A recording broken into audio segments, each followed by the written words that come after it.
1920 October അവസാനം ലാല ലജ്പത് റായ് അധ്യക്ഷനായിക്കൊണ്ട് ആദ്യത്തെ trade union ഇന്ത്യയിൽ രൂപീകരിക്കുന്നത്. All Indian trade union Congress AITUC എന്ന നിലയിൽ ആ സംഘടന 1920 അങ്ങനെയാണ് രൂപീകരിക്കുന്നത്. ആ സമയമാകുമ്പോഴേക്കും ഇന്ത്യയിലെ ദേശീയ പ്രക്ഷോഭം വളരെ ശക്തമായി വരികയായിരുന്നു. 1919 ജാലിയൻ വാലാബാഗിൽ നടന്ന കുരുതിക്കെതിരായി ഇന്ത്യയിലെ ജനങ്ങൾ ജ്വലിച്ചു നിൽക്കുന്ന ഒരു സന്ദർഭം കൂടിയായിരുന്നു ആ സന്ദർഭം.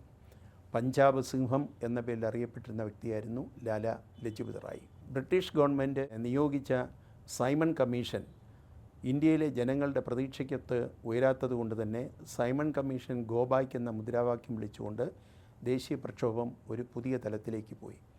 1920 മഹാത്മാഗാന്ധി അദ്ദേഹം ഇന്ത്യൻ നാഷണൽ കോൺഗ്രസിൻ്റെ ചുമതല ഏറ്റെടുക്കുന്നത് 1915 അതിനുശേഷമാണ് ഇന്ത്യൻ നാഷണൽ കോൺഗ്രസ് ഒരു ബഹുജന പ്രസ്ഥാനമായിട്ട് മാറിയത്. 1920 മഹാത്മാഗാന്ധി നോൺ കോപ്പറേഷൻ മൂവ്മെൻറ്റ് നിസ്സഹകരണ പ്രസ്ഥാനം ആരംഭിച്ചു. ആ പ്രസ്ഥാനം ആരംഭിച്ചപ്പോൾ ബ്രിട്ടനെതിരായ ശക്തമായ ഒരു ദേശീയ പ്രക്ഷോഭത്തിലേക്ക് ഇന്ത്യയിലെ ജനതയെ കൊണ്ടുപോകാൻ ഗാന്ധിജിക്ക് കഴിഞ്ഞിരുന്നു. പക്ഷേ ഗാന്ധിജി ആ സമരത്തിന് ഒരു ഉപാധി വച്ചിരുന്നു. അത് ബ്രിട്ടനെതിരായിട്ടുള്ള ആ സമരം, നിസ്സഹകരണ സമരം, വിദേശ വസ്ത്രം ബഹിഷ്കരിക്കുന്നതുൾപ്പെടെയുള്ള ആ സമരം നടക്കുമ്പോൾ അത് അഹിംസയിൽ അടിയുറച്ചതായിരിക്കണം, അക്രമരഹിതമായിരിക്കണം എന്നൊക്കെയുള്ള നിർദ്ദേശം ഗാന്ധിജി വച്ചിരുന്നു. ആ സന്ദർഭത്തിൽ ഇത്തരം നിർദ്ദേശങ്ങളോട് യോജിക്കാത്ത ഒരുപറ്റം ആളുകൾ, ധാരാളം ചെറുപ്പക്കാർ ഗാന്ധിജിയുടെ ഈ സമീപനത്തോട് യോജിക്കാത്ത ആളുകളായി ഇന്ത്യയിലുണ്ടായിരുന്നു. എങ്കിലും അന്ന് ഖിലാഫത്ത് പ്രസ്ഥാനവുമായി തുർക്കിയിലുണ്ടായ ആ പ്രസ്ഥാനത്തിൻ്റെ അലയൊലികൾ ഇന്ത്യയിലുണ്ടായി. ഒരു ഘട്ടം കഴിഞ്ഞപ്പോൾ ഖിലാഫത്ത് പ്രസ്ഥാനത്തെ ഇന്ത്യൻ നാഷണൽ കോൺഗ്രസ് അതിൻ്റെ പ്രവർത്തനങ്ങളിൽ ഏറ്റെടുക്കാൻ വേണ്ടി ഗാന്ധിജി നിർദ്ദേശിച്ചിരുന്നു. ആ ഖിലാഫത്ത് പ്രസ്ഥാനവുമായി ആകൃഷ്ടരായ ഒരുപറ്റം ഇസ്ലാം മത വിശ്വാസികളായിട്ടുള്ള മുജാഹിർ വിഭാഗത്തിലെ 200ഓളം ആളുകൾ, ചെറുപ്പക്കാർ, അവർ തുർക്കിയിൽ പോകാൻ തീരുമാനിച്ചു. തുർക്കിയിൽ പോയി ഒളിപ്പോരാട്ടം പഠിക്കാനും ആ ഒളിപ്പോരാട്ടം പഠിച്ചുകൊണ്ട് ഇന്ത്യയിലെ ബ്രിട്ടീഷ് സാമ്രാജ്യത്വത്തിനെതിരായിട്ടുള്ള പോരാട്ടത്തിൽ നേതൃത്വം നൽകാനും അവരാഗ്രഹിച്ചുകൊണ്ട് ഇന്ത്യയിൽ നിന്ന് തുർക്കിയിലേക്ക് പോയി. കാൽനടയായിട്ടാണ് അവർ തുർക്കിയിലേക്ക് പോയത്. ഹിന്ദുക്കുഷ് പർവ്വതനിര കഴിഞ്ഞ് തുർക്കിയിലേക്ക് പോകുന്ന വഴി ഈ ചെറുപ്പക്കാർക്ക്, സംഘമായിട്ട് പോയ ആ ചെറുപ്പക്കാർക്ക് വഴിതെറ്റി അവർ ചെന്ന് ചാടിയത് റഷ്യയുടെ ഭാഗങ്ങളിലാണ്. അവിടെ വെച്ച് റഷ്യയുടെ പട്ടാളം, ചുവപ്പ് സേന അവരെ പിടികൂടി അവർ ഇന്ത്യയിൽ നിന്ന് വന്നവരാണ് എന്ന് മനസ്സിലാക്കിക്കൊണ്ട് താഷ്കൻഡിലുണ്ടായിരുന്ന MN റോയിയുടെ അടുത്തേക്ക് അവരെ കൊണ്ടുപോയി. റോയി അവരെ പലതരത്തിലുള്ള ചോദ്യം ചെയ്യലിൽ കൂടി കാര്യങ്ങളൊക്കെ പറഞ്ഞ് ബോധ്യപ്പെട്ടപ്പോഴാണ് റോയിക്ക് മനസ്സിലായത് ഇവർ ബ്രിട്ടീഷ് സാമ്രാജ്യത്വത്തിനെതിരായിട്ടുള്ള പോരാട്ടത്തിൽ ആത്മാർത്ഥമായി ആഗ്രഹിച്ചുകൊണ്ട് ഇറങ്ങിയവരാണ്. റോയി അവരുമായിട്ട് സംസാരിച്ച് അവരോട് കാര്യങ്ങൾ പറഞ്ഞു. നിങ്ങൾക്ക് സൂര്യൻ അസ്തമിക്കാത്ത സാമ്രാജ്യമായ ബ്രിട്ടനെ ആ നിലയിൽ ഒളിപ്പോരാട്ടത്തിൽ കൂടി പരാജയപ്പെടുത്താൻ കഴിയില്ല. അതിന് നിങ്ങൾക്കൊരു സംഘടന വേണം, അതിന് രാഷ്ട്രീയമായ ബാക്കിംഗ് ഉണ്ടാവണം, ഇന്ത്യയിലെ ജനങ്ങളെ അതിനുവേണ്ടി സംഘടിപ്പിക്കണം, അല്ലാതെ ഒളിപ്പോരാട്ടത്തിൽ കൂടി സാധ്യമല്ല എന്നൊക്കെ MN റോയി അവരെ പറഞ്ഞ് മനസ്സിലാക്കിയെങ്കിലും ആ ചെറുപ്പക്കാർ പല അഭിപ്രായങ്ങൾ ഉള്ളവരായി മാറിയിരുന്നു. കുറച്ചു പേർക്ക് ഇത്രയും ത്യാഗങ്ങൾ സഹിച്ച് എത്തിച്ചേർന്നിട്ട് തുർക്കിയിൽ പോകാൻ കഴിയാത്തതുകൊണ്ട് തിരിച്ച് ഇന്ത്യയിലേക്ക് പോകണം എന്നവർ ആഗ്രഹിച്ചു. കുറച്ചാളുകൾ എന്തു വന്നാലും തുർക്കിയിൽ പോകണം, ഒളിപ്പോരാട്ടം പഠിക്കണം എന്ന് തന്നെ ഗറില്ല വാർഫെയറിനോടുള്ള ഒരു വല്ലാത്ത ആസക്തി അവർക്കുണ്ടായതുകൊണ്ട് അതിന് പോകാൻ തന്നെ അവർ തീരുമാനിച്ചു. കുറച്ചാളുകൾ MN റോയി പറഞ്ഞതനുസരിച്ച് MN റോയിക്ക് അന്ന് കിഴക്കൻ രാജ്യങ്ങളിൽ സോഷ്യലിസ്റ്റ് ആശയങ്ങൾ എത്തിക്കുന്നതിന് വേണ്ടി ഒരു പാർട്ടി സ്കൂളുണ്ടായിരുന്നു താഷ്കൻഡിൽ. അതിൽ ചേർന്ന് പഠിക്കുന്നതിന് വേണ്ടി തീരുമാനിക്കുകയും ചെയ്തിരുന്നു. അങ്ങനെ ആ ചെറുപ്പക്കാരുടെ കൂട്ടം മൂന്നായി പിരിഞ്ഞു. ഒരു ബാച്ച് ഇന്ത്യയിലേക്ക് തിരിച്ചുപോയി, ഒരു ബാച്ച് തുർക്കിയിലേക്ക് ഒളിപ്പോരാട്ടം പഠിക്കാൻ പോയി, ഒരു ബാച്ച് താഷ്കൻഡിൽ താമസിച്ചു. ഇന്ത്യയിലേക്ക് പോകുന്ന ആദ്യത്തെ ബാച്ചിനെ ഇന്ന് പാകിസ്ഥാൻ്റെ ഭാഗമായിട്ടുള്ള പെഷവാറിൽ വെച്ച് ബ്രിട്ടീഷ് പോലീസ് പിടികൂടി അവരെ ചോദ്യം ചെയ്യുമ്പോഴാണ് അവർ മാത്രമല്ല എന്നും ഇനിയും 2 ബാച്ച് ആളുകൾ അവിടെ രണ്ടായി പിരിഞ്ഞു പോയിട്ടുണ്ടെന്നും, ഒന്ന് തുർക്കിയിലേക്കും ഒന്ന് താഷ്കൻഡിലേക്കും ആണെന്നുള്ള വിവരമൊക്കെ ബ്രിട്ടീഷ് പോലീസിന് മനസ്സിലായത്. ആദ്യമേ അറസ്റ്റ് ചെയ്ത ഇന്ത്യയിലേക്ക് തിരിച്ചു വന്ന ആ ചെറുപ്പക്കാരുടെ പേരിൽ പെഷവാർ ഗൂഢാലോചന കേസ് എന്ന പേരിൽ 1921 ആദ്യത്തെ ബ്രിട്ടീഷ് പോലീസ് ഒരു കേസ് രജിസ്റ്റർ ചെയ്തു.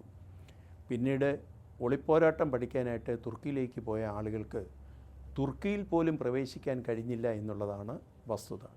അവർ തുർക്കിയുടെ അതിർത്തിയിൽ വെച്ച് ടർക്കിഷ് പോലീസ് അവരെ അവിടെ നിന്ന് ഓടിച്ചു വിട്ടു. അങ്ങനെ അവരും തിരിച്ചു വന്നു. മാസങ്ങൾക്ക് ശേഷം തിരിച്ചെത്തിയ അവരെയും ബ്രിട്ടീഷ് പോലീസ് പിടികൂടി അവരുടെ പേരിൽ പെഷവാർ ഗൂഢാലോചന കേസ് എന്ന പേരിൽ രണ്ടാമതൊരു കേസ് കൂടി അവരുടെ പേരിലെടുത്തു. താഷ്കൻഡിൽ താമസിച്ചിരുന്ന ആളുകൾ എം.എൻ. റോയിയുടെ സ്കൂളിൽ നിന്ന് അത്യാവശ്യം സോഷ്യലിസത്തെക്കുറിച്ചെല്ലാം പഠിച്ച് മനസ്സിലാക്കിക്കൊണ്ടും സംഘടനയെക്കുറിച്ചൊക്കെ മനസ്സിലാക്കിക്കൊണ്ട് അവർ തിരിച്ചു പോന്നു. പക്ഷേ അവരെയും 2 ബാച്ചായി ബ്രിട്ടീഷ് പോലീസ് അറസ്റ്റ് ചെയ്യുകയുണ്ടായി. അവരുടെ പേരിലും കേസ് രജിസ്റ്റർ ചെയ്തിരുന്നു.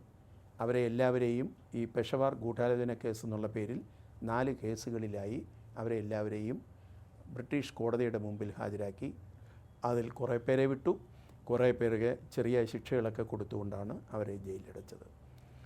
അങ്ങനെ ആദ്യത്തെ ഒരു കമ്മ്യൂണിസം പഠിക്കാൻ പോയ കമ്മ്യൂണിസ്റ്റ് ആശയഗതികളോട് താല്പര്യമുണ്ടായി അതിനുവേണ്ടി പ്രവർത്തിച്ച ഇന്ത്യയിലെ ആളുകളുടെ പേരിൽ ആദ്യമെടുത്ത കേസാണ് പെഷവാർ ഗൂഢാലോചന കേസ്.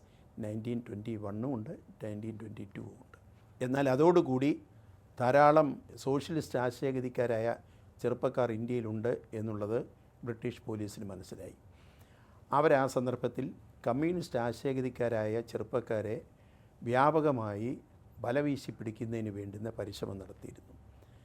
അങ്ങനെ കുറച്ച് വർഷങ്ങൾ കൂടി കഴിയുമ്പോൾ 150 പേരുള്ള ഒരു ലിസ്റ്റ് ബ്രിട്ടീഷ് പോലീസ്, ആ 150 പേരും കമ്മ്യൂണിസ്റ്റ് ആശയഗതിക്കാരാണ്, കമ്മ്യൂണിസം പ്രചരിപ്പിക്കുന്നവരാണ് എന്നുള്ള നിലയിൽ 150 പേരുടെ ഒരു ലിസ്റ്റ് തയ്യാറാക്കി ബ്രിട്ടീഷ് പോലീസ് ബ്രിട്ടീഷ് കോടതിയിൽ കേസ് ഫയൽ ചെയ്യുന്നതിന് മുമ്പ് നമുക്ക് അഡ്വക്കേറ്റ് ജനറലും സോളിസിറ്റർ ജനറലും ഒക്കെ ഉള്ളതുപോലെ ബ്രിട്ടീഷ് പോലീസിന് അന്ന് കോടതിയുടെ കൗൺസിൽ ജനറൽ ഉണ്ടായിരുന്നു. അവർക്ക് 150 പേരുടെ പേര് തയ്യാറാക്കി കൊടുത്തു.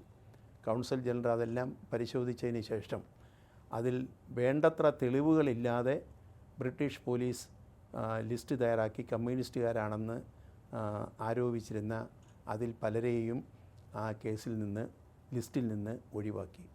അവസാനം ബ്രിട്ടീഷ് കൗൺസിൽ 13 പേരെ അതിൽ കമ്മ്യൂണിസ്റ്റ് എന്ന മുദ്ര കുത്തി ആ 13 പേരെ മാത്രമാണ് കേസ് ചാർജ് ചെയ്യിച്ചത്. ബാക്കിയുള്ള ആളുകളെ വിട്ടു.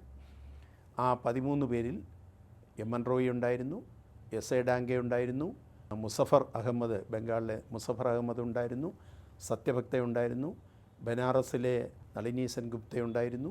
നളിനി ഭൂഷൺ ദാസ് ഗുപ്ത എന്നാണ് അദ്ദേഹത്തിൻ്റെ മൊത്തം പേര്, എങ്കിലും പരക്കെ അറിയപ്പെട്ടിരുന്നത് നളിനി സെൻഗുപ്ത എന്നായിരുന്നു. ഷൗക്കത്ത് ഉസ്മാനി, പെഷവാർ ഗൂഢാലോചന കേസിൽ ശിക്ഷിക്കപ്പെട്ട ഷൗക്കത്ത് ഉസ്മാനി ഉണ്ടായിരുന്നു. അങ്ങനെ 13 പേരുള്ള ആ കേസ് നിലനിന്നിരുന്നു. അതാണ് പിന്നീട് വിചാരണ നടത്തിയത്. ശിങ്കാരവേലി ചെട്ടിയാർ അതിലുണ്ടായിരുന്നു. ഇങ്ങനെ നിരവധി നേതാക്കളെ 150 പേരെ ചേർത്തുകൊണ്ടുള്ള ആ ലിസ്റ്റുമായി British police Bolshevik conspiracy case എന്നുള്ള പേരിലാണ് ആ കേസ് ചാർജ് ചെയ്തത്. അതിൽ പറഞ്ഞിരുന്ന കുറ്റം റഷ്യയിലെ ബോൾഷെവിക് പാർട്ടിയുടെ ചാരന്മാരായി ഇവർ ഇന്ത്യയിൽ പ്രവർത്തിച്ചു എന്നും ബ്രിട്ടീഷ് സിംഹാസനത്തിൻ്റെ കയ്യിൽ നിന്ന് ബ്രിട്ടീഷ് ഇന്ത്യയെ മോചിപ്പിക്കാൻ അവരാഹ്വാനം ചെയ്തു എന്നുള്ളതുമായിരുന്നു അവരുടെ പേരിലുള്ള കേസ്. അങ്ങനെയാണ് ആ case Kanpur Bolshevik conspiracy case എന്നുള്ള പേരിൽ അറിയപ്പെട്ടത്. അവസാനം ആ 13 പേരെ വിചാരണ ചെയ്തതിന് ശേഷം 4 പേരെയാണ് കോടതി ശിക്ഷിച്ചത്. എസ്.എ. ഡാംഗെ, മുസഫർ അഹമ്മദ്, നളിനി സെൻഗുപ്ത, ഷൗക്കത്ത് ഉസ്മാനി, ഈ 4 പേരെ 4 വർഷത്തേക്ക് ശിക്ഷിക്കുകയും മറ്റുള്ളവരെ വിടുകയും ചെയ്തു. ഞാൻ ആ ബോൾഷെവിക് കേസിനെ കുറിച്ചൊരു കാര്യം കൂടി പറഞ്ഞുകൊണ്ട് തൽക്കാലം അവസാനിപ്പിക്കാം. അതെന്തെന്ന് ചോദിച്ചാൽ, ആ ബോൾഷെവിക് കേസ് മറ്റൊരു തരത്തിൽ കമ്മ്യൂണിസ്റ്റ് പാർട്ടിയുടെ ചരിത്രത്തിലെ ഏറ്റവും പ്രധാനപ്പെട്ട ഒരു സംഭവമായിട്ട് മാറി. അത് എങ്ങനെയെന്ന് ചോദിച്ചാൽ, ഇന്ത്യയുടെ പല ഭാഗങ്ങളിലായി സ്കാറ്റേഡ് ചെയ്ത് കിടന്ന കമ്മ്യൂണിസ്റ്റ് ഗ്രൂപ്പുകളെ എല്ലാവരെയും കൂടി യോജിപ്പിക്കാൻ കഴിഞ്ഞത് ഈ കാൺപൂർ ഗൂഢാലോചന കേസിൽ കൂടിയാണ്.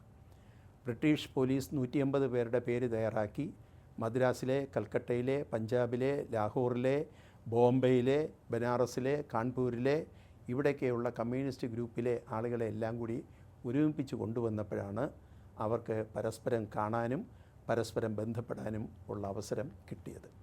അങ്ങനെ അത് കമ്മ്യൂണിസ്റ്റ് പാർട്ടിയുടെ ചരിത്രത്തിലെ ഏറ്റവും പ്രധാനപ്പെട്ട ഒരു സംഭവമായി കാൺപൂർ ബോൾഷെവിക് ഗൂഢാലോചന കേസ് മാറി.